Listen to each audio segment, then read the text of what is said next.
So today we're diving into a book that doesn't just reinterpret ancient teachings, it invites us into a radical transformation. Yeah, it's wild how something said on a hillside 2,000 years ago can still cut through the noise of modern life. Exactly. The author calls it a map, not a rule book. That image really stuck with me. I like that too. A map suggests movement, exploration, not just obeying, but becoming.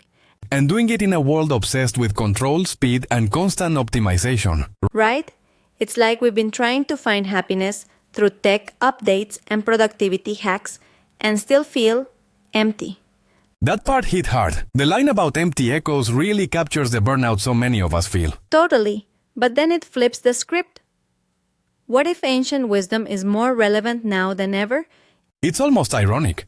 We chase the next big thing when the real answers have been waiting quietly for centuries. The Sermon on the Mount isn't just spiritual poetry either.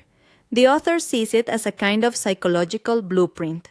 That's what fascinated me. He connects blessed are the poor in spirit with emotional maturity. And sees the antithesis. You have heard, but I say, as a method of deep cognitive restructuring. Almost like inner rewiring, healing from the roots, not just trimming symptoms. It makes you wonder how much of what we call mental health today has spiritual roots we've forgotten. Or ignored, because it's easier to take a pill than face our inner poverty. Oof, that's true, but the book doesn't shame us. It offers this strange hope that the radical path is also the light one. My yoke is easy, my burden light. It's counterintuitive. Feels like a contradiction. Until you realize it's not about white-knuckling your way through holiness, it's about surrendering to grace. That shift from ego effort to spiritual receptivity, that's huge. It changes everything.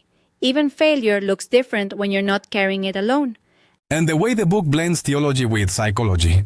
It doesn't water anything down. Nope, it deepens both, like when they explain how trusting in providence is the antidote to anxiety. That's more relevant than ever. We're addicted to control, and anxious because of it. It's freeing, though, to think that trust isn't weakness. It's actually strength born of connection. And maybe that's what this book is really calling us to. Not more effort, but deeper connection. With ourselves, with others, and with something much bigger. That's the heartbeat of the whole message. Authentic transformation isn't about performance. It's about becoming who we were always meant to be. And doing it with joy. Not duty, not guilty, yeah. Joy.